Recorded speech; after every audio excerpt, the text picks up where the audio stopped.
Welcome to Closing Requisitions through the Requester's Workbench. When you have finished with this lesson, you will be able to define what closing is, identify when and how a requisition can be closed, know the benefit of using the Requester's Workbench to close requisitions, and use the workbench to close requisitions. As you may remember, closing requisitions is the last step in the procure-to-pay process. First, requisitions are created and sourced to purchase orders. Then the items and invoice are received. Next, the voucher and payment are created. In the last two steps, the purchase order is closed and then the requisition is closed. When you close requisitions, the system removes them from your list of available requisitions whenever you access requisitions pages in Update or Display mode. Completed requisitions are also removed from the view in many other situations in which the available options have been set to exclude completed or canceled requisitions. Removing these requisitions improves system performance and decreases the time required to find requisitions that you must modify. Requisitions that are either fully canceled or fully sourced and no longer need to be modified can be closed. When you close requisitions, their status changes to completed, or C. Also, when requisitions are closed, the system sets the budget header and line status accordingly so that Commitment Control can liquidate any pre-encumbered amounts for outstanding requisitions. We suggest that you close requisitions at the end of each month to improve the efficiency of your requisitioning process. You can close requisitions through the Requester's Workbench or through the Close Requisitions batch job. In this video, we will close requisitions through the Requester's Workbench. Although you can close requisitions through the Requester's Workbench or the Close Requisitions batch job, we recommend that you use the Requester's Workbench on a daily basis to review the processing of your requisitions. One advantage of using the Requester's Workbench is that if you try to close a requisition that cannot be closed, you will be able to review the log to determine why it cannot be closed. Even if you do not use the Workbench to close requisitions, we suggest that you use the workbench to see which requisitions are qualified for closure. Remember, for a requisition to be closed, it must either be canceled or sourced to a purchase order that is closed and complete. Let's walk through closing requisitions through the Requester's Workbench. First, we'll choose Purchasing in the nav bar, then Requisitions, and finally we'll choose the Requester's Workbench. We'll enter a workbench ID of Closing Reqs.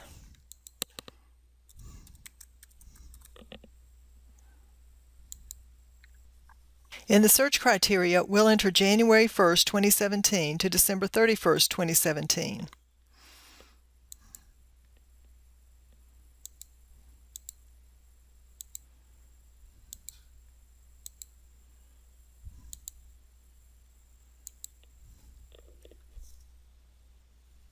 Then we'll select Partially or Fully Sourced and click the Search button. We'll enter a description of closed requisitions.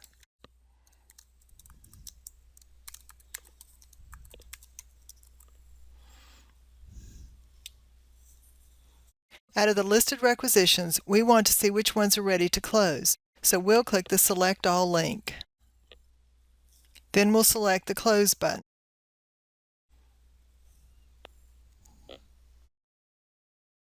Notice the requisitions on the left. They are not qualified for closure. To determine the reason, you can review the log. We'll click the log icon for the first requisition in the list. Notice that it cannot be closed due to the requisition being associated with a purchase order that has not been closed. Now we'll click the Return button. Those that are qualified are listed on the right side of the screen. You can choose which requisitions you want to close that are qualified for closure by leaving them in the Qualified section. We are going to remove the last two of the qualified requisitions to use them as an example in the next video lesson, which is closing requisitions using the Close Requisitions process. To remove a qualified requisition from processing, click its Delete button and click OK.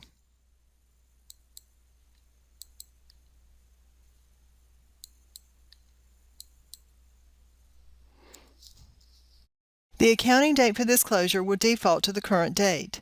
You can change it if needed, but we'll leave it for this example.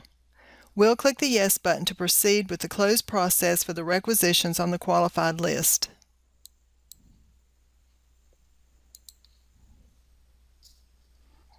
Once the process is finished, you can verify the requisition status of the requisition that we closed by noting that we now have a status of complete.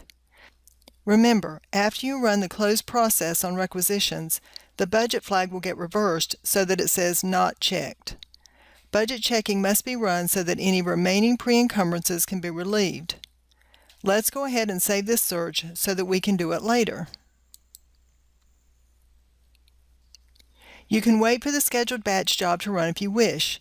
For this lesson, we'll go ahead and run Budget Check ad hoc. In the menu, we'll select Purchasing and then Requisitions.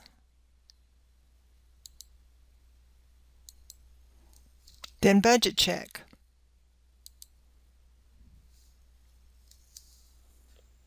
We'll use a run control ID called Test.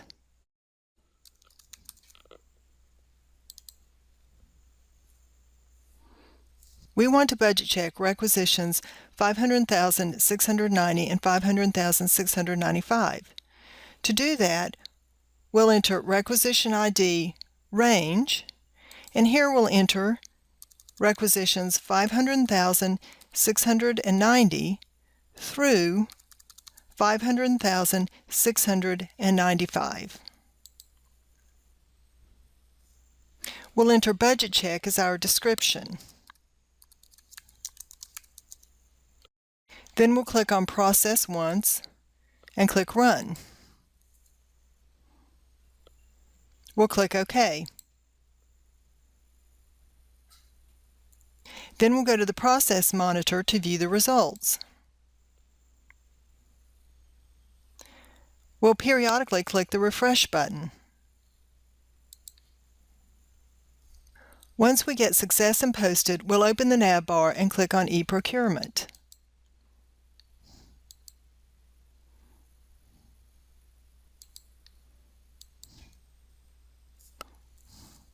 Then Manage Requisitions.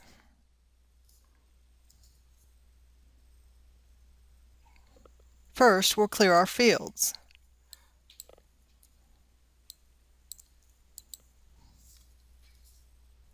We'll enter requisition 0000 500,690 to make sure we got our budget check. And here you can see we have a request date of complete and a budget check of valid.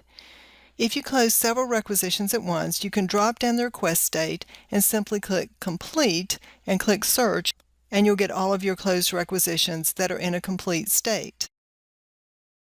When you have closed requisitions, they will no longer appear in certain lists of available requisitions when in Update or Display pages. System performance improves and the time required to find requisitions that you need to modify decreases. You should now be able to define what closing is, identify when and how a requisition can be closed, know the benefit of using the Requisition Reconciliation Workbench to close requisitions, and use the Workbench to close requisitions. Return to the ePro Georgia First Marketplace training page to access additional lessons. If you have further questions, please contact the ITS Help Desk at helpdesk@usg.edu. Thank you for attending.